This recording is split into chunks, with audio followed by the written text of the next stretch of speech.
Hey guys, Ragnar54 here, and welcome back to another RuneScape video. Today I want to show you guys how I've been making a ton of money recently killing Raksha with melee. Ranged and now mage are definitely the meta for fast kills at Raksha, but melee is really not that bad, and I wanted to get some more content out there so that you guys can also try some kills without the super high upfront and upkeep costs that range and mage have. Every Raksha kill is worth 5 mil or so, give or take 500k depending on the prices. So if you can get consistent sub 3 kills, that's 100 mil per hour. And like I said, melee just doesn't have the upkeep costs that the other ones do. So you're making almost entirely profit. Of course, not everyone is going to be able to get sub 3 kills consistently and get 20 kills per hour. But even if you're only getting half that or 3/4 that, that's still 50 or 75 mil per hour. So now that you are sufficiently motivated, I hope, let's get into it. This is an advanced guide, so I'm not going to be teaching you the mechanics of Raksha. I'm going to assume that you already have killed the boss many times and know what you're doing, as well as have the money to invest in a pretty much best in slot, or at least close to it, melee setup. As you can see here, I'm using Trim Masterwork. I have Laceration Boots, which are needed here. I'm using Death Touch Bracelet instead of the gloves, since it's not poisonable, and the reflect damage is pretty nice. I have a Kiln Cape, EOF, Vigor, Grimoire is going to be required here, and I'm also using the new tier 95 swords. Kopeshes work just fine here.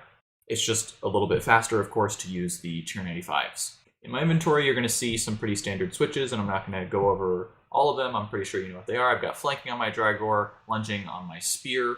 I've got my ZGS and a defender switch. I'm going to bring a Masuda's War Spear here to clear the pools. I know some people use a Scythe or a Laniakia's Spear, and that's fine, but the Masuda's has a really low reclaim cost when you die, which you probably will, especially if you're learning this. So I definitely recommend spending the couple mil it is on it now as an investment for the future. One special thing you may notice here is I have an offhand Kopesh. This is actually a Ruthless switch, and it's because I have Ruthless on my Masuda's War Spear. So I'm going to get max stacks while clearing all those pools, and it's nice to take advantage of that extra damage with a switch on P3. Besides that, I've just got some pretty standard potions and food and stuff. I've got EOFs with an SGB and Dragon Claws in them, Disruption Shield and Vengeance runes, Vulnerability Bombs, of course, Armor Spikes, a Vitality Potion for the rocks, and that's pretty much it. You may notice I don't have a lot of food, and that's because once you get used to this boss, you really don't need a lot of it. I do bring an Excalibur just for some extra healing, and I also bring a Portent of Item Protection. You don't really run out of food here, but you may get one shot, so it's always useful to save on death costs. Alright, now let's take a look at the rotation. As I said, this is an advanced guide. This is going to be a pretty strict spreadsheet. If you're not used to that kind of thing, I definitely recommend at least trying it out.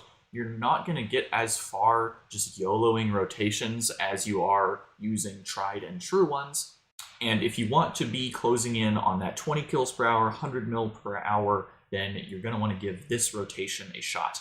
Other setup things to note, I'm using Death Ward, Fury of the Small, and Berserker's Fury as my relics here. You don't need Death Ward, I just have it, you can replace that with anything. And of course you're going to want to use as many boosts as you can, like the Uglog Thermal boost, the Bonfire boost, Desert Pantheon if you have it, as well as Spiritweed Incense Sticks once you've gotten good enough at this to not die every other kill and spend a ton of money on Incense Sticks. I wouldn't recommend skimping out too much on costs here. You really do want to be chugging spirituals and using these Incense Sticks once you stop dying. It's going to be worth it when you secure a kill that you may not have otherwise gotten. As I said, every kill is worth 5 mil, so it's really important that you try to be consistent and not fail kills here, because each one is worth so much money. Okay, so let's get into the actual rotation now. Phase 1 is going to be the only phase that's really mechanically difficult at all, because you need to wait a tick here and 4 tick some stuff and stuff like that. But it's not as hard as it looks, and if you're a little bit intimidated by it, I'd recommend giving it a shot a couple times, and you may be surprised at how simple it is. So once you're in the instance, your aura is on, you've DBA'd, you're overloaded, Grimoire on, all that good stuff, it's time to start. So phase 1 is going to be done entirely with Ring of Vigor on.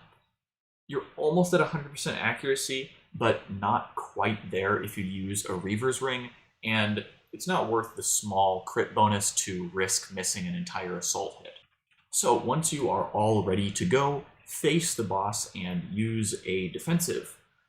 One tick after you've used this defensive, you want to surge, and then use one more defensive. I use devotion here, and then Zerk. Take a sip of your adrenaline renewal and throw down your vulnerability bomb, and wait one more tick after the global cooldown of your Zerk is over to target cycle barge. So all of this waiting one tick might sound a little bit weird, and it's all in order to line up the last tick of your Zerk with a flank. You may be familiar with this concept if you've seen my AOD guides. This isn't something that's strictly necessary, of course, but it is a nice boost of damage, and it's pretty fun to do, so I'd recommend trying it. If you're not sure how to count ticks, or you're not sure if you're getting it right, I'd recommend taking a recording of yourself and checking your prayer points as a way to count ticks, because they update once per tick. Okay, so now that you've barged in, the next thing to do is 4-tick a smoke cloud. In case you didn't know, you can 4-tick with any style. The only thing required to 4-tick is use a mage spell that you can keybind, because that means that you can force it to happen on the same tick as an ability. So after the barge, you're going to wait 1 tick after the global cooldown, so that's 4 ticks, and then press your smoke cloud and decimate keybind at the same time. After this, congratulations, the hard part of the phase is over. Now you just need to use a hurricane and bleed your assault. If you're using Kopeshes and you don't have tier 95s here, then you want to Quake instead. This Quake will mean that you can use your Reaver's Ring if you want to. If you're wondering, no, it's not worth it to Quake with tier 95 in order to use the Reaver's Ring. It's more damage just to camp vigor and use a cane here. So after you've bled your assault, you just want to follow it up with a Greater Fury into a Decimate. The Greater Fury here is actually going to affect the second assault hit and not the Decimate. So in case you were wondering why we're using a Fury before a 188, we're actually not. We're using it before an assault hit, which is more damage than a 188 under Zerk and Smoke Cloud. After the Decimate, you want to channel a full Destroy. Follow that up with a Fury, and this is right around when the first mechanic happens. Is going to be the Tail Swipe. 1 or 2 ticks after the Fury, you want to surge through Raksha, which will put you perfectly out of distance of the swipe. And before that global cooldown is over, you want to Bladed Dive back into melee distance behind or underneath Raksha to flank on the last tick of your Zerk to get a nice juicy 15.7k. After this, our Zerk is over, and we just want to use our Spear to use all 3 of our bleeds. That's a Decimate, Walk Your Slaughter, and Blood Tendrils. Now, depending on the HP, it may be really close to being phased, or may need a little bit more. So just fill this in with 188s and put on your Reaver's Ring and G Fury right before it phases. Okay, so now P2 begins. You're going to want to use Anticipation after you use your Fury. Run a little bit away, but not too far away, to ZGS spec. You might want to pop your Vitality Power Burst right about now and barge back in to Raksha. Cooldowns permitting, you want to flank and then dismember with your Spear and bleed a Destroy. If he's not already, you want to try to walk Raksha back into your ZGS, so it's taking the ZGS bleed damage. It's not that big of a deal, but it is some extra damage, and phase 2 is the most variable phase, and you want to really be making sure to get as much damage as you can on this phase, so every little bit helps. After you've bled your Destroy, you want to do a Decimate into a Greater Fury into a fully channeled Assault. Again, we can see Fury being used before an Assault because it's actually better than a 188. And then you want to throw in another Decimate and a Hurricane if you have the Lang Swords. If you don't, you can 2-hit Flurry here if you have the Adren, and then just fill it in with some more 188s. As your ZGS ends, he should be popping out the Shadow Orbs, so just click those really quick while you use a Dismember. Run behind the boss while he's still siphoning them, and you can get off a Greater Fury into flank. It should be right around 1 minute now, so you want to make sure to re-vuln, and you can walk under him right as he finishes siphoning the orbs to get an easily walked slaughter. Improvise to finish off this phase if it's not phased already. Just keep in mind that you're going to want to be near 100 adren as you end this phase. Okay, so on to phase 3. You've got time to do about 5 or so abilities before you need to start clearing the pools. So keep in mind that you're going to want to natural instinct before you clear the pools. So you're going to need 100 adrenaline to do that. So don't use too many thresholds here, but if you're starting off at 100 adren, it's totally fine to get in a cane or a 2-hit destroy or anything like that. I try to get in a flank and a dismember and 188s during this little pre-phase period, but whatever is off cooldown for you, go ahead and use it. It is beneficial to end this with a dual wield ability so that when you use Natural Instinct, you can get a 2H auto onto the boss, which isn't super consequential, but if you want to get the fastest kills possible, then you're going to want to do that. Okay, so now we are on to clearing the pools. Now's the time to equip that halberd range weapon that you brought, and click on the pools with Bladed Dive. So we're under Natural Instinct here, which means that we want to get as much adrenaline as possible. Our goal is to be at 100% adrenaline after we've finished clearing the pools so that we're ready to Zerk. You won't actually get any adrenaline if you use an ability without having a target first. So that means you need to either click on the next set of pools or back on Raksha or something like that before you Bladed Dive each time. Otherwise, you won't be getting any adrenaline for the Bladed Dive itself. After you've cleared the last set of pools, you want to click back on Raksha again to get that target to get adren, and use a divert to get to 100. The timing on this can be a little bit finicky, and it's not the end of the world if you don't get your divert adren after your Zerk goes off. Sometimes I wait if I know that a auto attack's going to hit me before my Zerk goes off. Sometimes I don't. It's not that big of a deal. But anyways, as you Zerk and hopefully get some adren from your divert, you want to barge back in. If you do have a Ruthless offhand switch, now's the time to equip it and kind of go to town on the boss. You can completely ignore the minion in this phase and just use some basics to get enough adren to assault, and you want to assault as soon as you possibly can, as soon as you have the adren to. Bleed that assault, and then continue on with some more basics. Personally, I switched to my offhand Leng to use a Hurricane if I didn't get a really good pre-phase, and then back to my Ruthless switch to Destroy. If you did get a really good pre-phase during the Rockfall on phase 3, then Raksha may be like 340k HP. In those cases, if you juice your Ripper, then you can skip the Hurricane and save some adren. Okay, now you just need to fill in some more abilities, 188s, maybe a 2-hit flurry or something like that if he is high HP, and try to end this phase with a Greater Fury if you can to get that crit bonus for the next phase. Okay, so on to the funnest phase of the fight, phase 4. As the cutscene is about to end, start spamming your anticipation key. You want that to go off as soon as possible as kind of a frame of reference. As soon as that goes off, you want to start moving toward the center to barge. Barge and use Blood Tendrils and Dismember with your spear. You also want to revuln here.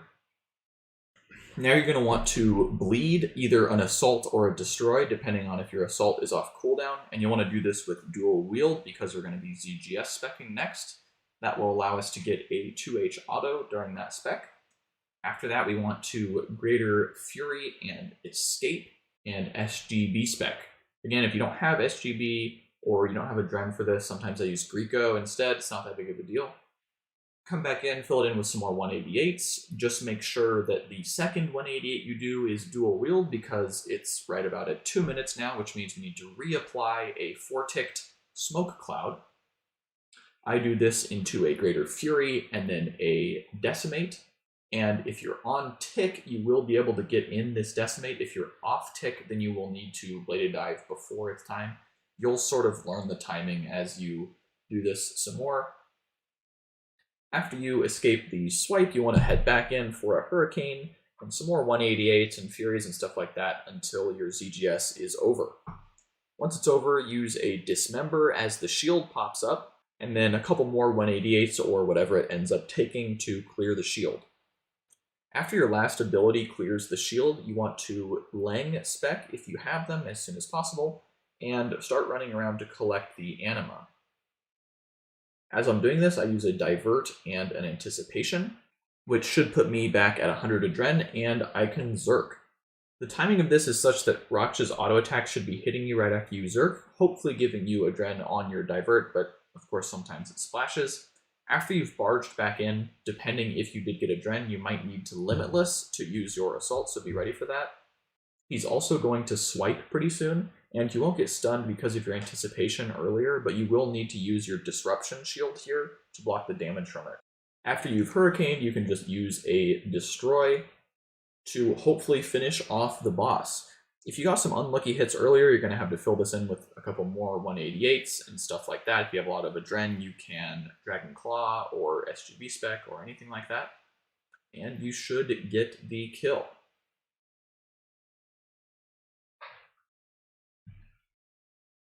Okay, so that is the entire fight. I could have made this video a lot longer, but we're already at 15 minutes, so I'm going to make a FAQ and list it in the description. And if you have a question that's not on there, please ask, because I could really go in depth on each of these phases, a lot more than I did, but again, I didn't want to make this a 30-minute video or a series of guides like my next guides. So I hope you guys enjoyed this video. If you did, please leave a like. It really does help me out.